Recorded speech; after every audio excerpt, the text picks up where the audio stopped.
उत्तिष्ठ गोविन्द उत्तिष्ठ गरुडध्वज उत्तिष्ठ कमलाकान्ता त्रैलोक्यं मङ्गलं कुरु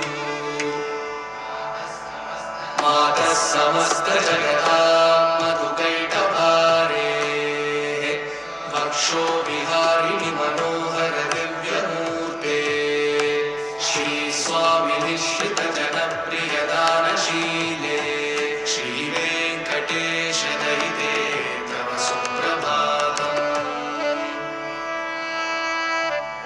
सुप्रभातमरविन्दलोचने भवतु प्रसन्नमुखचन्द्रमण्डले विधिशङ्करेन्द्रवनिताभिरर्चिते वृषशैलनाथदयिते दयानिधे अत्र्यादिसप्तऋषयः समुपास्य सन्ध्या आकाशसिन्धुकमलानि मनोहराणि आदाय पादयुगमर्चयितुं प्रपन्नाः शेषाद्रिशेखर विभो तव सुप्रभातम्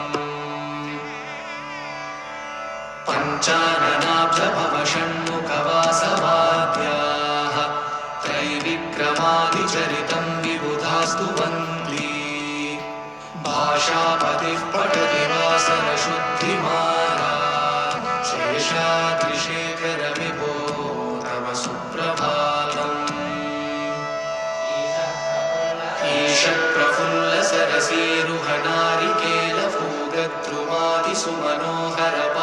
ईषत्प्रफुल्लसरसीरुहनारिकेलफूगद्रुमादिसुमनोहरपालिकानाम् आवादिमन्दमनिलः सह दिव्यगन्धैः शेषाद्रिशेखर विभो तव सुप्रभातम्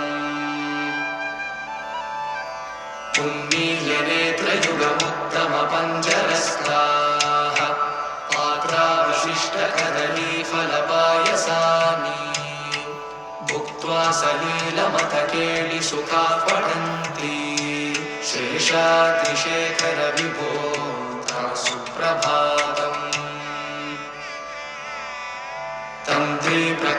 तन्त्रीप्रकर्षमधुरस्वनया विपञ्च्य गायत्यनन्तचरितं तव नारदोऽपि भाषासमग्रमसकृत्करसाररम्यं शेषाद्रिशेखर विभो तव सुप्रभातम् भृङ्गावली च मकरन्दरसानुविद्धझङ्कारगीतनिनदैः सह सेवनाय निर्यात्युपान्तसरसीकमलोधरेभ्यः शेषाद्रिशेखर विभो तव सुप्रभातम् योषागणेन वरदग्निविमध्यमाने घोषालयेषु दधिमन्थनतीव्रघोषाः रोषाकलिं विदधते ककुपश्च कुम्भाः शेषाद्रिशेखर विभो तव सुप्रभातम्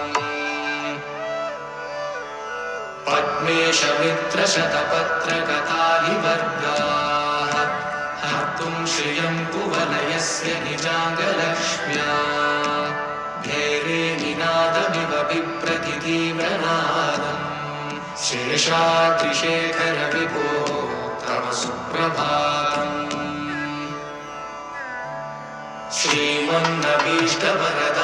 श्रीमन्नभीष्टवरदाखिललोकबन्धो श्री श्रीनिवास जगदेकदैकसिन्धो श्रीदेवतागृहभुजान्तर दिव्यमूर्ते श्रीवेङ्कटाचलपते तव सुप्रभातम्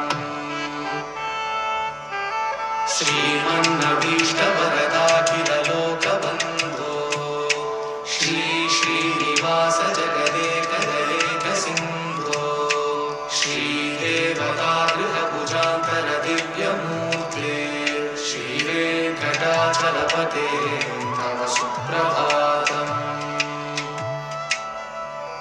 श्रीस्वामि पुष्करिणिकाप्लवनिर्मलाङ्गाः श्रेयोर्दिनो हरविरिञ्च सनन्दनाद्याः द्वारे वसन्ति वरवेत्रहतोत्तमाङ्गाः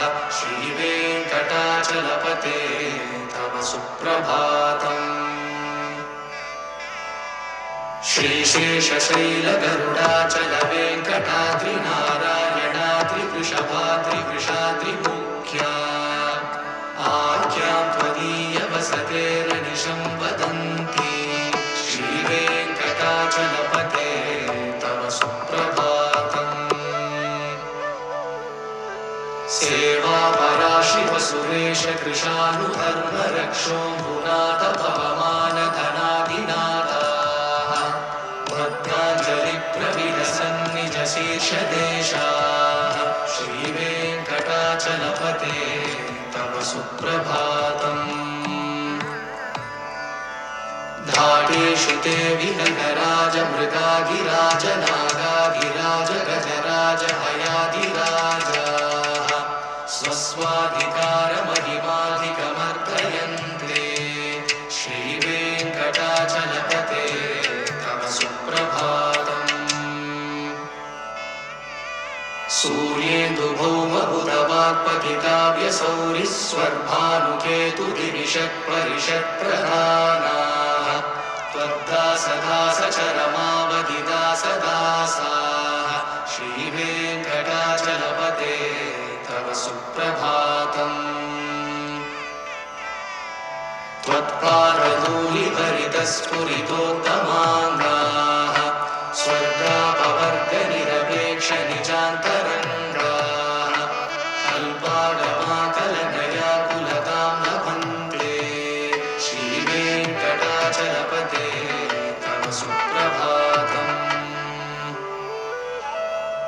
त्वद्गोपुराग्रशिखराणि निरीक्षमाणाः स्वर्गापवर्गपदवीं परमाश्रयन्तः मर्त्यामनुष्यभुवने मतिमाश्रयन्ते श्रीवेङ्कटाचलपते तव सुप्रभातम्।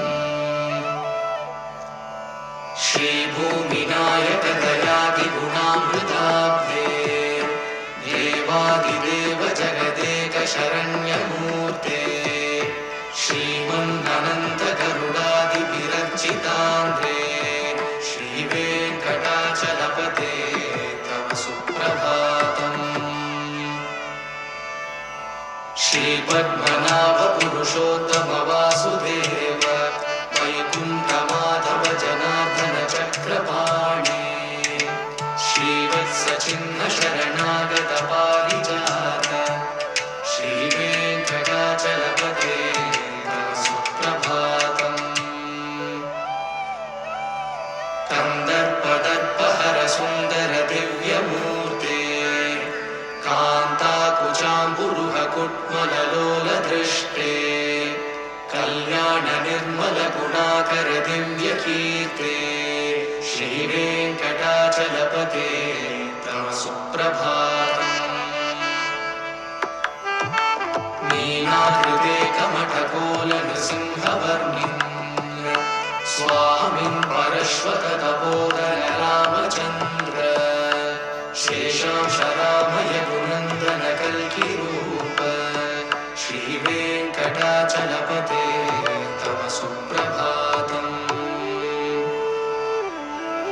येलालवङ्गगनसारसुगन्धितीर्थम् दिव्यं वियत्सरिति हेमघटेषु पूर्णम् धृत्वा द्रवैदिकशिखामणयः प्रहृष्टाः तिष्ठन्ति वेङ्कटपते तव सुप्रभातम्। भास्वानुदेति विकचानि सरोरुहाणि सम्पूरयन्ति निनदैः ककुभो विहङ्गाः श्रीवैष्णवा सततमर्थितमङ्गलास्ते धामाश्रयन्ति तव वेङ्कटसुप्रभातम्। ब्रह्मादयः सुरवरासमहर्षयस्ते सन्तः सनन्दनमुखास्तव योगिवर्याः धामान्तिके तव हि मङ्गलवस्तुहस्ताः श्रीवेङ्कटाचलपते तव सुप्रभातम्। लक्ष्मीनिवास निरवध्य गुणैकसिन्धो संसारसागरसमुत्तरणैकसेतो वेदान्तवेद्यनिजवैभवभक्तभोग्य श्रीवेङ्कटाचलपते तव सुप्रभातम्।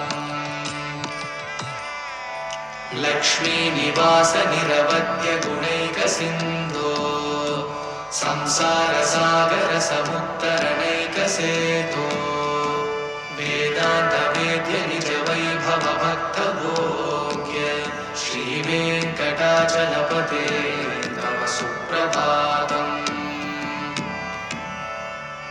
इत्थं वृषाचलपतेरिह सुप्रभातम्।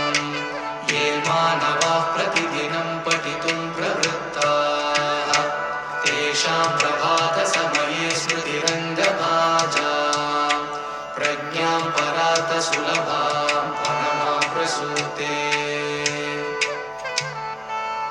इत्थं वृषाचलपतेरिह सुप्रभातम्। ये मानवाः प्रतिदिनं पठितुं प्रवृत्ताः तेषां प्रभातसमये स्मृतिरङ्गभाजा प्रज्ञां परार्थसुलभां परमां प्रसूते।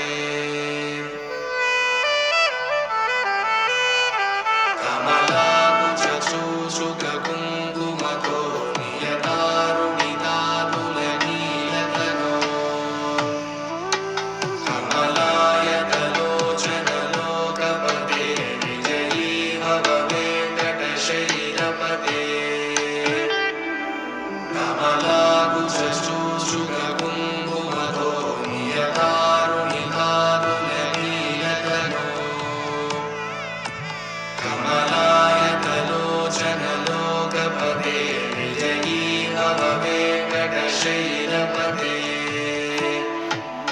सचतुर्मुख षण्मुख पञ्चमुख प्रमुखाखिलदैवतमौळिमणे शरणागतवत्सल सारनिधे परिपालय मां वृषशैलपते। अतिवेलतया तव दुर्विषहैरनुवेलकृतैरपराधशतैः भरितं परितं वृषशैलपते परया कृपया परिपाहि हरे। अधिवेङ्कटशैलमुदारमते जनताभिमताभिगदागरता परदेवतया गदितानिरमै कमलादयितानवरं कलये। कलवेणुरवावशगो भवतु शतकोटिहृता स्मरकोटिसमान् प्रतिवल्लभिकाभिमता सुखदा वसुदेवसुधानवरं कलये। अभिरामगुणाकरदाशरथे जगदेकधनुर्धर धीरमते।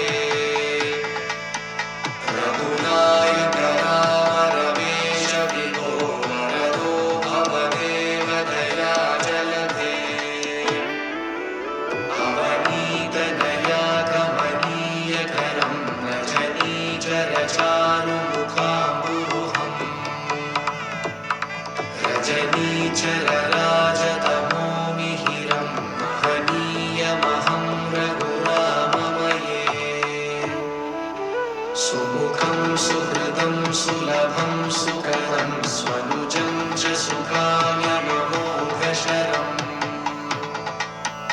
अपहाय रघुत्वहमन्यमहं न कथञ्चन कञ्चन जातु भजे।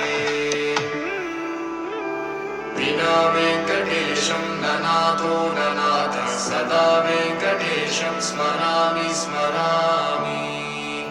हरे वेङ्कटेश प्रसीद प्रसीद प्रियं वेङ्कटेश प्रयश्च प्रयश्च। विना वेङ्कटेशं ननाथो ननाथः सदा वेङ्कटेशं स्मरामि स्मरामि। हरे वेङ्कटेश प्रसीद प्रसीद प्रियं वेङ्कटेश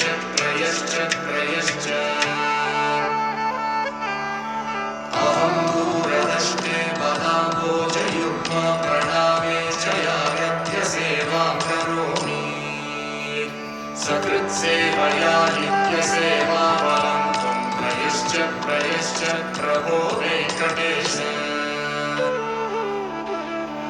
अज्ञानिना मया दोषान् शेषान् विहितान् हरे क्षमस्वत्वं क्षमस्वत्वं शेषशैलशिखामणि अज्ञानिना मया दोषान् शेषान् विहितान् हरे क्षमस्वत्वं क्षमस्वत्वं शेषशैलशिखामणि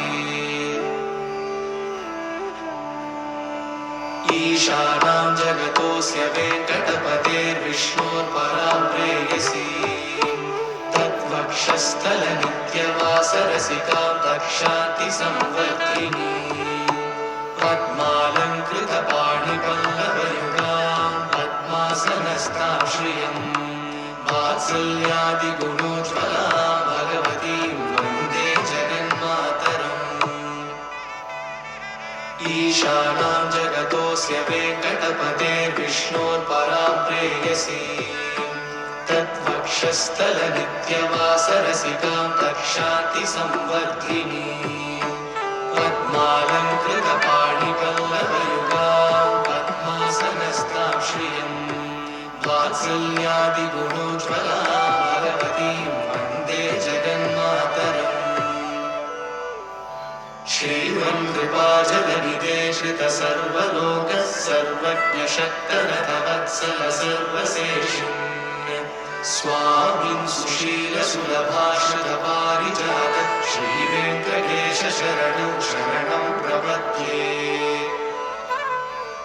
श्रीमन् कृपाजलनिदेशितसर्वलोकः सर्वज्ञशक्तनतवत्सल सर्वशेषिन् स्वामिन् सुशीलसुलभाश्रितपारिजात श्रीवेङ्कटेश शरणं शरणं प्रपद्ये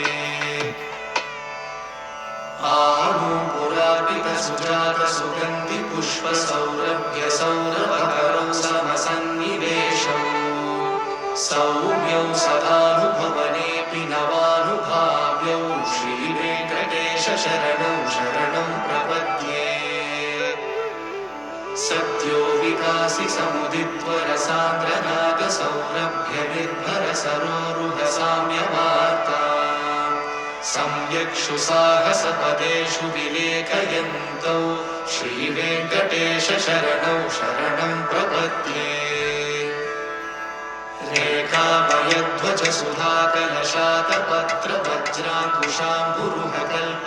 रेखामयध्वजसुधाकलशातपत्रवज्राङ्कुशाम्बुरुहकल्पकशङ्खचक्रैः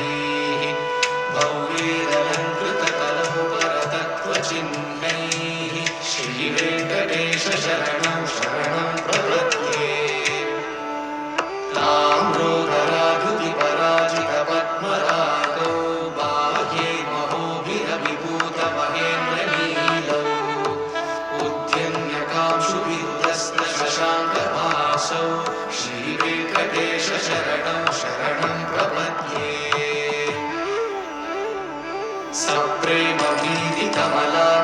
सप्रेमभीतिकमलाकरपल्लवाभ्यां संवाहनेऽपि सपदि क्लवमाधवानौ कान्ताभवान्मनसगोचरसौ कुमार्यौ श्रीवेङ्कटेश शरणं शरणं प्रपद्ये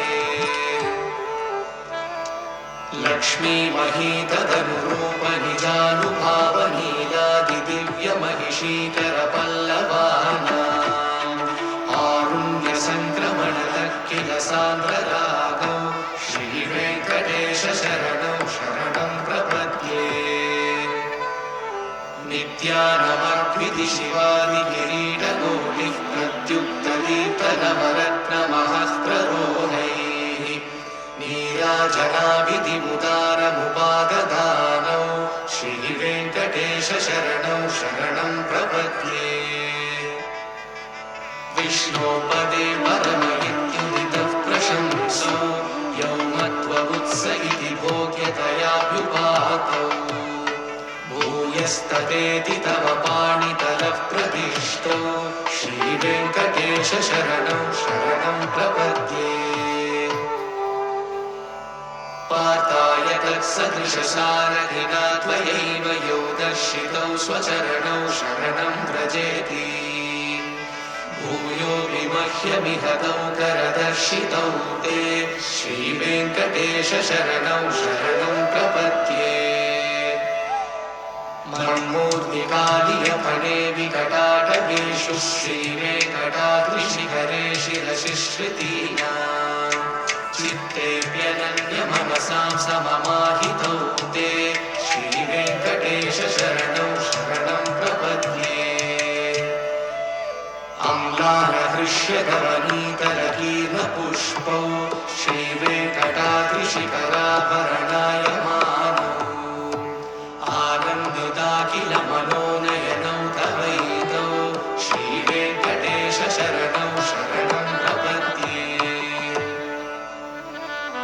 प्रायः प्रपन्नजनता प्रथमावताह्यौ मातुस्तनाभिवशिशोरहृदायमानौ प्राप्तौ परस्परगुणामतुलान्तरौ ते श्रीवेङ्कटेश शरणौ शरणं प्रपद्ये सत्त्वोत्तरैः सततसेव्यपदाम्बुजेन संसारतारकदयाकृतञ्जलेन सौम्योपयन्तु मुनिनामवदर्शितौ ते श्रीवेङ्कटेश शरणौ शरणं प्रपद्ये सत्त्वोत्तरैः सततसेव्यपदाम्बुजेन संसारतारकदयाकृतञ्जलेन सौम्योपयन्तु मुनिनामवदर्शितौ ते श्रीवेङ्कटेश शरणौ शरणं प्रपद्ये श्रीशश्रिया घटिकया त्वदुपाय भावे प्राप्ये त्वयि स्वयमुपेयतया स्फुरन्त्या नित्याश्रिताय निरवद्य गुणाय तुभ्यं शां किङ्करो वृषगिरीश न जातु मह्यम्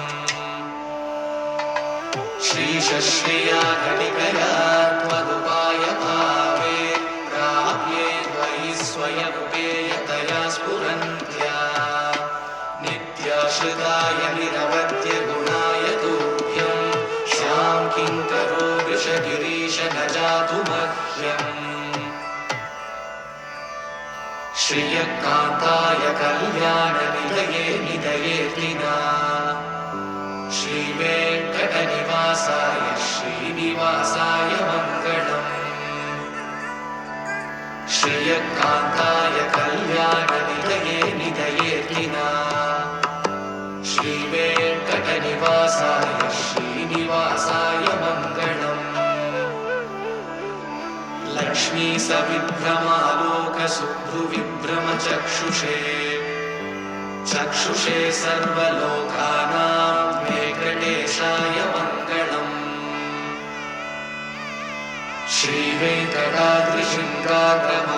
श्रीवेङ्कटाद्रिशृङ्गाग्रमङ्गलाभरणाग्रहे मङ्गलानां निवासाय श्रीनिवासाय मङ्गलम्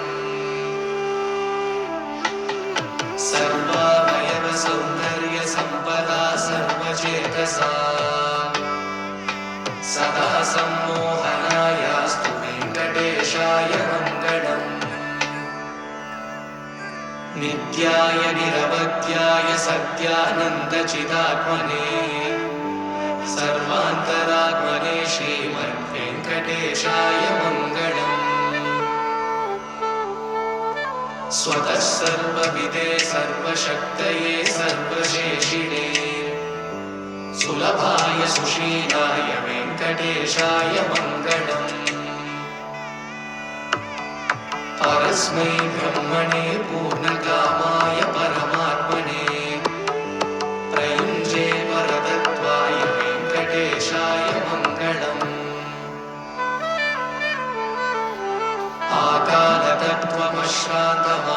आकालतत्त्वमश्रान्तमात्मनामनुपश्यता अकृत्यमृतरूपाय वेङ्कटेशाय मङ्गलम् प्रायस्वशरणौ पुंसां शरण्यत्वेन पाणिना कृपया दिशते श्रीमद्वेङ्कटेशाय मङ्गलम् दयामृततरङ्गिण्यास्तरङ्गैरिव शीतलैः अपाङ्गैः सिञ्चते विश्वं वेङ्कटेशाय मङ्गलम् सद्भूषाम्बरहेतीनां सुषमावहमूर्तये सर्वार्तिशमनायास्तु वेङ्कटेशाय मङ्गलम्। श्रीवैकुण्ठविरक्ताय स्वामि पुष्करिणीतटे रमया रममाणाय वेङ्कटेशाय मङ्गलम्। श्रीवैकुण्ठविरक्ताय स्वामि पुष्करिणीतटे रमया रममाणाय वेङ्कटेशाय मङ्गलम्। श्रीवत्सुन्दरजामातृमुनिमानसवासिने सर्वलोकनिवासाय श्रीनिवासाय मङ्गलम्। श्रीवत्सुन्दरजामातृमुनिमानसवासिने सर्वलोकनिवासाय श्रीनिवासाय मङ्गलम्। मङ्गलाशासनपरैः मध्वाचार्यपुरोगमैः सर्वैश्च पूर्वैराचार्यैः सत्कृतायास्तु मङ्गलम्।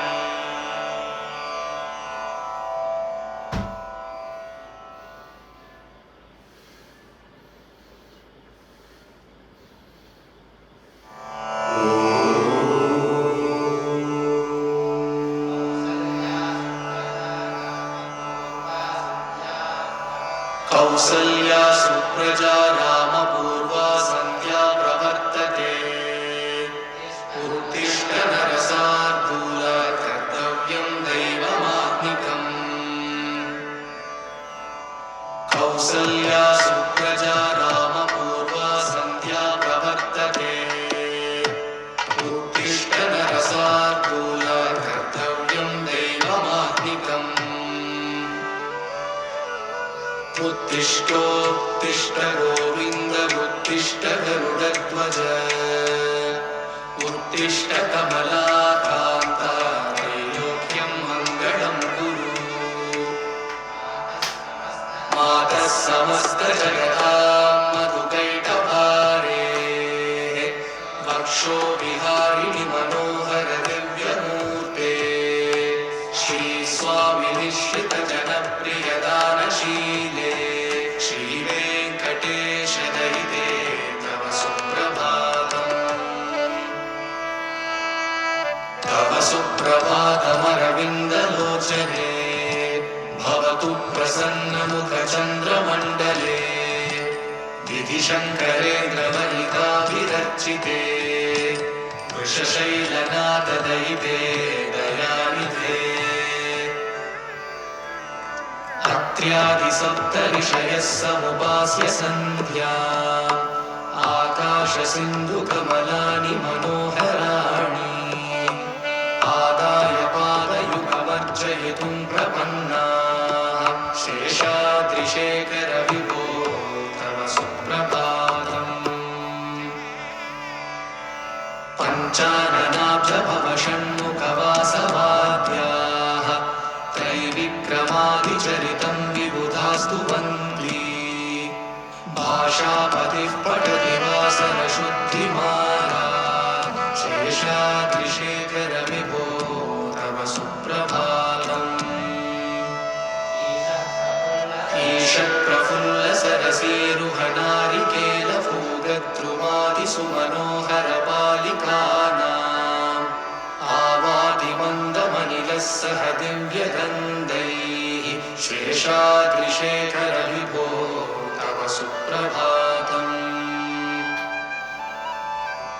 उन्मील्यनेत्रयुगमुत्तमपञ्जरस्काः पात्रावशिष्टकदलीफलपायसानि भुक्त्वा सलीलमतकेलिसुखाः पठन्ति शेषाद्रिशेखर विभो तव सुप्रभातम्। तन्त्री प्रकर्षमधुरस्वनया विपञ्च्य गायत्यनन्तचरितं तव नारदोऽपि भाषा समग्रमसकृत्करसाररम्यम् शेषाद्रिशेखर विभो तव सुप्रभातम् भृङ्गावली च मकरन्दरसानुविद्धझङ्कारगीतनिनदैः सह सेवनाय निर्यात्युपान्तसरसी कमलोधरेभ्यः शेषाद्रिशेखर विभो तव सुप्रभातम् योषागणेन वरदग्निविमध्यमाने घोषालयेषु दधिमन्त्रनतीव्रघोषाः रोषात्कलिं विदधते ककुपश्च कुम्भाः शेषाद्रिशेखर विभो तव सुप्रभातम्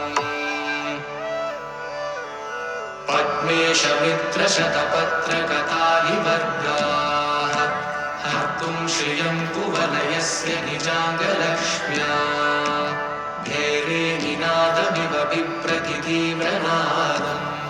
शेषाद्रिशेखर विभो तव सुप्रभातम्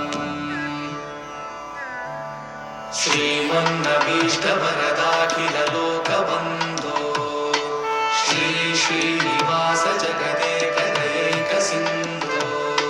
श्रीदेवतागृहभुजान्तर दिव्यमूर्ते श्रीवेङ्कटाचलपते तव सुप्रभातम्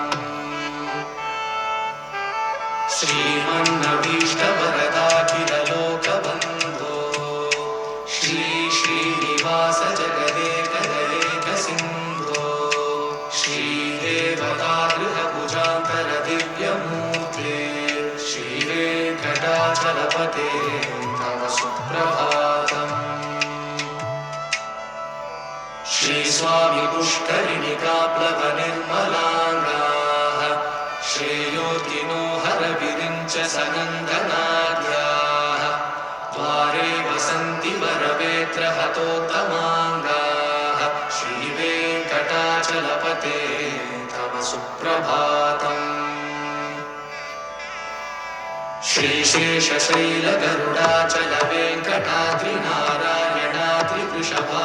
श्रीशेषशैलगरुडाचलवेङ्कटाद्रिनारायणाद्रिवृषभाद्रिवृषाद्रिमुख्या आख्यां त्वदीयवसतेरनिशं वदन्ति श्रीवेङ्कटाचलपते तव सुप्रभातम् सेवापराशिवसुरेश कृशानुधर्मरक्षोऽम्बुनाथ पवमानधनाधिनाथाः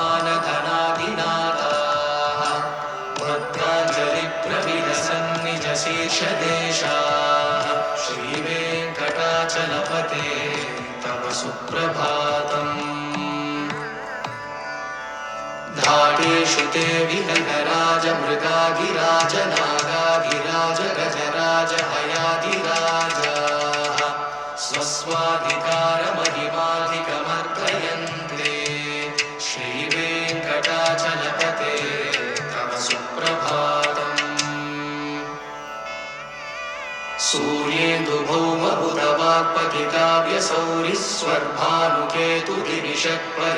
सूर्येन्दुभौमबुधवाक्पतिकाव्यसौरिस्वर्भानुकेतुदिविषक्परिषत्प्रधानाः त्वद्दासदासचरमावधिदासदासाः श्रीवेङ्कटाचलपते तव सुप्रभातम्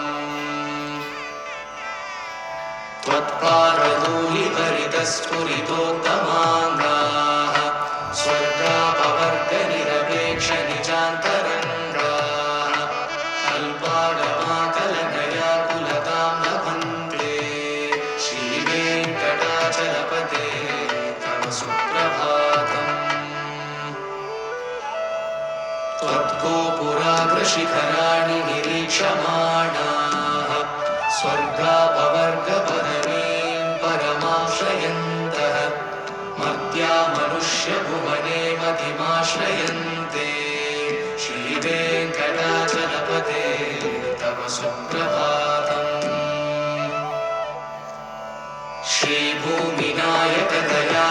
श्रीभूमिनायकदयादिगुणामृताब्धे देवादिदेव जगदेकशरण्यमूर्ते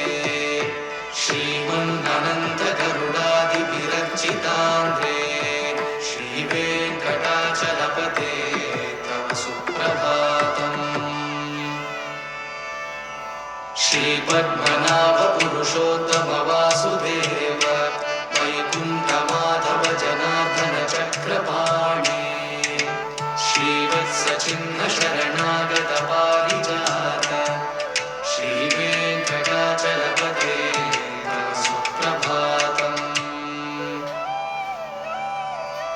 कन्दर्पदर्पहर सुन्दर दिव्यमूर्ते कान्ताकुचाम्बुरुह कुट्मललोल दृष्टे कल्याण निर्मल गुणाकर दिव्यकीर्ते श्रीवेङ्कटाचलपते तव सुप्रभातम्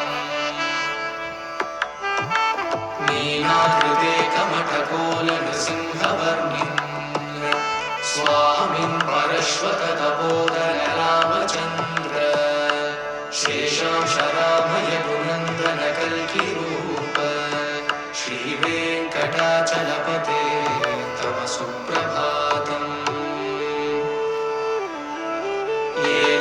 येलालवङ्गगनसार सुगन्धितीर्थम् दिव्यं वियत्सरिति हेमघटेषु पूर्णम् धृत्वा द्रवैदिकशिखामणयः प्रहृष्टाः तिष्ठन्ति वेङ्कटपते तव सुप्रभातम् भास्वानुदेति विकचानि सरोरुहाणि सम्पूरयन्ति निनदैः ककुभो विहङ्गाः श्रीवैष्णवा सततमर्थितमङ्गलास्ते धामाश्रयन्ति तव वेङ्कटसुप्रभातम् ब्रह्मादयः सुरवरासमहर्षयस्ते सन्तः सनन्दनमुखास्तव योगिवर्याः धामान्तिके तव हि मङ्गलवस्तु हस्ताः श्रीवेङ्कटाचलपते तव सुप्रभातम् लक्ष्मीनिवास निरवध्य गुणैकसिन्धो संसारसागर समुत्तरणैकसेतो वेदान्तवेद्य निज वैभव भक्तभोग्य श्रीवेङ्कटाचलपते तव सुप्रभातम् लक्ष्मीनिवास निरवध्य गुणैकसिन्धो संसारसागर समुत्तरणैकसेतो वेदान्तवेद्य निज वैभव भक्तभोग्य श्रीवेङ्कटाचलपते तव सुप्रभातम् इत्थं वृषाचलपतेरिह सुप्रभातम् ये मानवाः प्रतिदिनं पठितुं प्रवृत्ताः तेषां प्रभातसमये स्मृतिरङ्गभाजा प्रज्ञां परार्थसुलभां परमां प्रसूते इत्थं वृषाचलपतेरिह सुप्रभातम् ये मानवाः प्रतिदिनं पठितुं प्रवृत्ताः तेषां प्रभातसमये स्मृतिरङ्गभाजा प्रज्ञां परार्थसुलभां परमां प्रसूते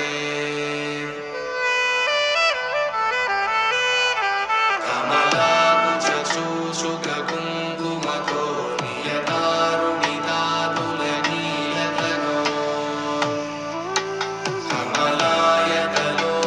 कमलायतलोचनलोकपते विजयी भव वेङ्कटशैलपते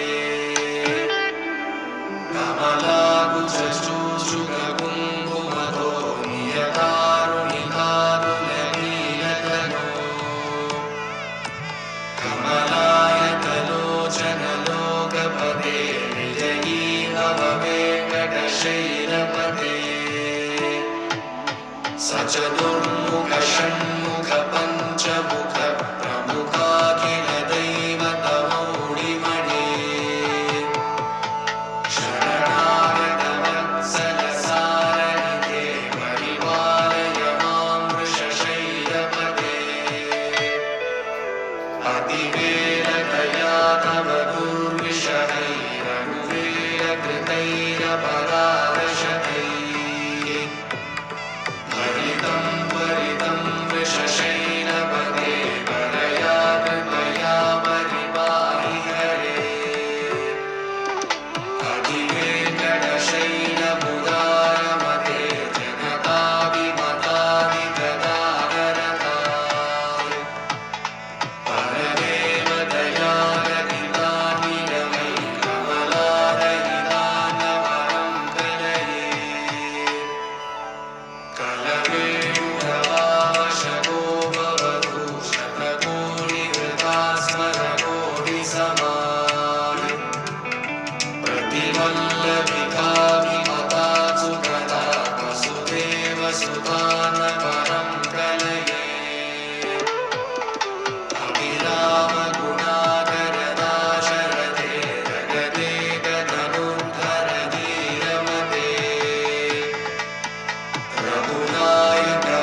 भजे विना वेङ्कटेशं ननाथो ननाथः सदा वेङ्कटेशं स्मरामि स्मरामि हरे वेङ्कटेश प्रसीद प्रसीद प्रियं वेङ्कटेश प्रयश्च प्रयश्च विना वेङ्कटेशं ननाथो ननाथः सदा वेङ्कटेशं स्मरामि स्मरामि हरे वेङ्कटेश प्रसीद प्रसीद प्रियं वेङ्कटेश प्रयश्च प्रयश्च अहं दूरदृष्टे बलाम्बोजयुग्म प्रणामे च यारभ्य सेवां करोमि सकृत्सेवया नित्यसेवाफलं त्वं प्रयश्च प्रयश्च प्रभो वेङ्कटेश अज्ञानिना मया दोषान् शेषान् विहितान् हरे क्षमस्वत्वं क्षमस्वत्वं शेषशैलशिखामणि अज्ञानिना मया दोषान् शेषान् विहितान् हरे क्षमस्वत्वं क्षमस्वत्वं शेषशैलशिखामणि ईशानां जगतोऽस्य वेङ्कटपतेर्विष्णोर्परां प्रेयसी तद्वक्षस्थलनित्यवासरसिकां दक्षातिसंवर्धिनी पद्मालङ्कृतपाणिपल्लवयुगां पद्मासनस्थां श्रियं वात्सल्यादिगुणोज्ज्वलां भगवतीं वन्दे जगन्मातरम् ईशानां जगतोऽस्य वेङ्कटपतेर्विष्णोर्परां प्रेयसी तद्वक्षस्थलनित्यवासरसिकां दक्षातिसंवर्धिनी पद्मालङ्कृतपाणिपल्लवयुगां पद्मासनस्थां श्रियं वात्सल्यादिगुणोज्ज्वलां भगवतीं वन्दे जगन्मातरम् श्रीवं कृपाजलनिदेशितसर्वलोकः सर्वज्ञशक्तरथवत्सल सर्वशेषिन् स्वामिन् सुशीलसुलभाश्रितपारिजातः श्रीवेङ्कटेश शरणं शरणं प्रपद्ये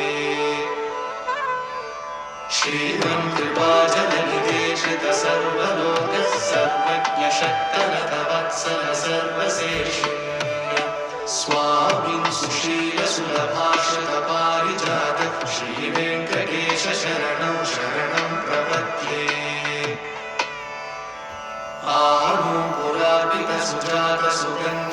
आनूपुरार्पितसुजातसुगन्धिपुष्पसौरभ्यसौ